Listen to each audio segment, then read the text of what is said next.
Good morning. Starting these support structures for this bed. So we've got 4 of them, right? 1, 2, 3, and 1 way at the back. I was gonna do just 3, but since it's 6 feet long, I thought better safe than sorry, so I went with 4.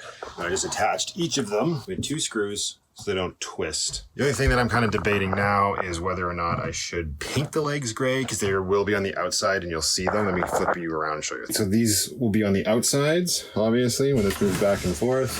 Whoa. I pushed it too far back. Top came crashing down. Oh, now we're in a bit of a pickle here. Hang on. There we go.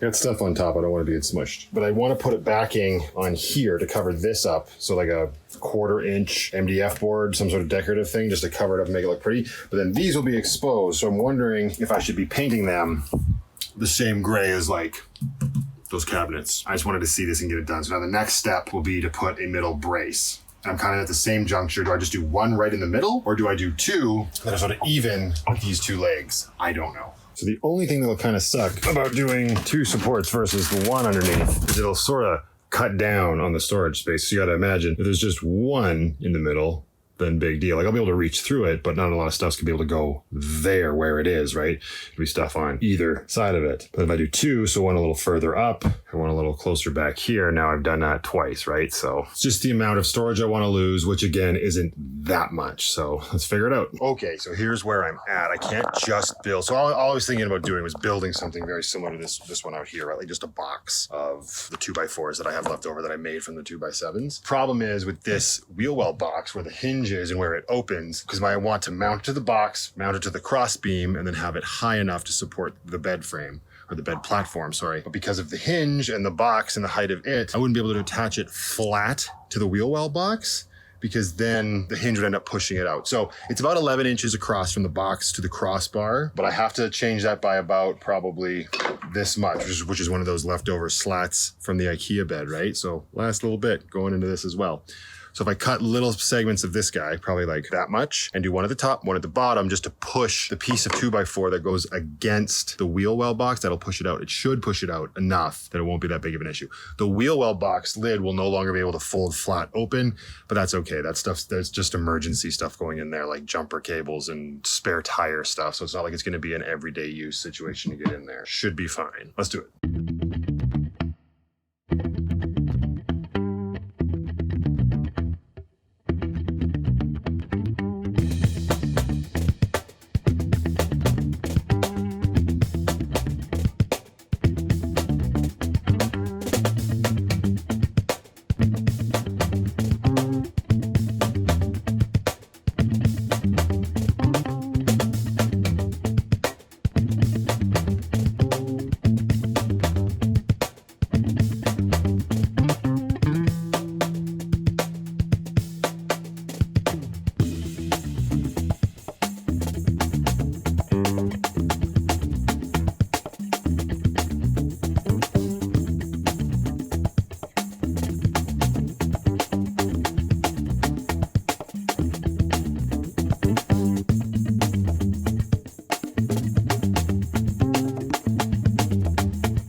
I'm not a carpenter or anything like this. I watched 1 YouTube video. That's it. That's how easy things are to learn in the world we live in. This feels super solid. Look at that. No problem. So now what needs to get done is on the slide out parts for once it's out here. The first thing I talked about with my brother when we were trying to brainstorm was just building like portable legs, like not ones that are built into it, obviously, right? I would just pull it out, grab the legs, put them underneath. That's where the thought process started. But I'm thinking, well, that's not bad, but then it's extra storage. It's taking up room like under the bed or whatnot. So now what I'm thinking I'm gonna do, the bed slides out, and then here, have a 2x7 on a hinge attached with maybe just some Velcro for travel or whatever. It just goes and comes down. Then when I'm done, fold up, slide the bed back. That's my thought process right now. I've said stuff like this before in videos and then it's never come to fruition, not in terms of the bed, but just like anything else with the build. But that's where my head's at right now. Of course, I don't have the hinges at the current moment. I'll have to go get them. But that seems like the most logical thing to do. And in terms of convenience, I don't know. Keep saying, let's find out, and then smash cut to the next clip. But yeah, I'll probably have to put together a video of just the bed as opposed to all of this nonsense for how long it's taken. This is like the 4th video regarding the bed, but oh, I can lay down on it now. Hang on. Oh yeah. And it's kind of nice being up off the ground, although this is no less flat than what I've been doing, obviously. Okay, let's take a look at what we got for those legs.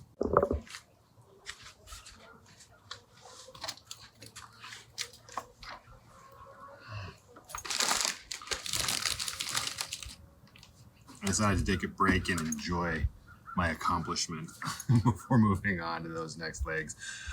I'm pretty sure that's what I'm gonna do. I just don't have it in me to go get the hinges right now.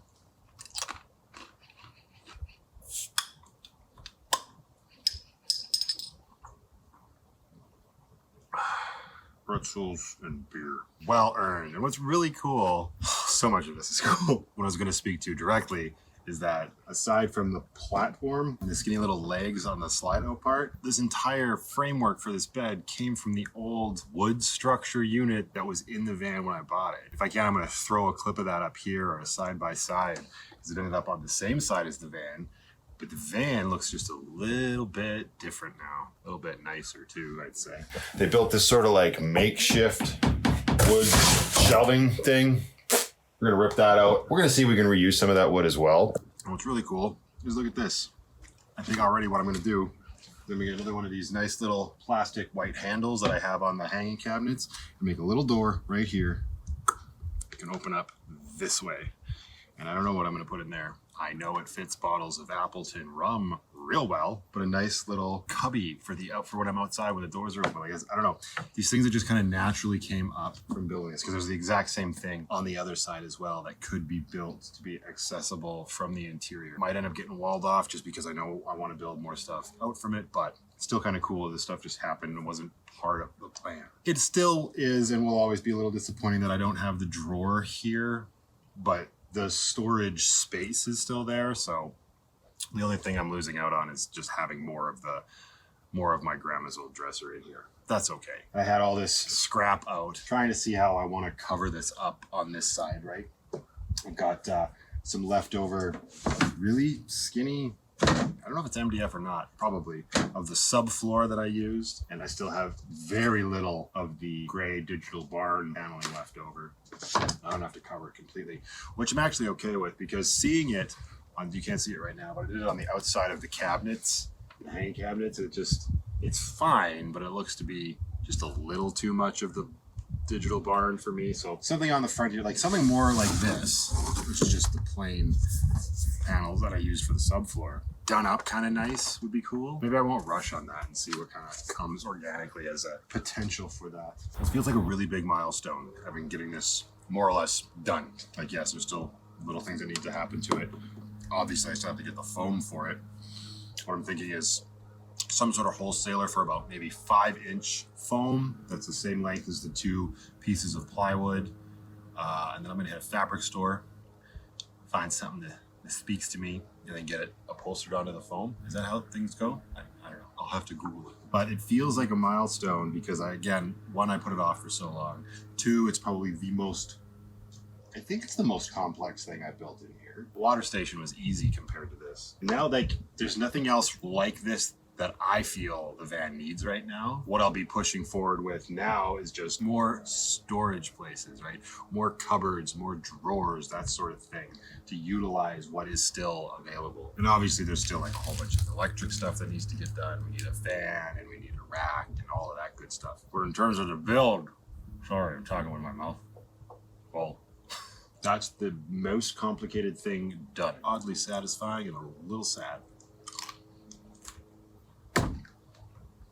When did this all start? March. It's the end of July. Who does that? 4 months. Done most of the maintenance. There's still a few maintenance things that do need to get done. Gutted it, cleaned it, floored it, installed floor, insulated it, put up wall panels, put up ceiling panels, put up studs. Again, I got those mixed up in my head. Installed the water station, installed the kitchen cabinet, installed 2 different sets of hanging cabinets, wheel well boxes, lights, kind of, right? We got the 1 battery in, and now a bed. I think that's a pretty good pace. I have no basis for comparison. Heater. Still gonna need to install a heater. Unless I want to be crazy and brave my first winter with just my Mr. Buddy. Mr. Heater Buddy. Every time. And I still got a crib tournament to win. You gotta dream big. I kind of feel like this is a natural end to this entry of the vlog. It's kind of cool. Just happened. Done. More or less. I haven't said this in a while. So until the next one, guys, just be happy, be creative, be yourself, and most importantly, just be positive. I'll see you guys in the next one.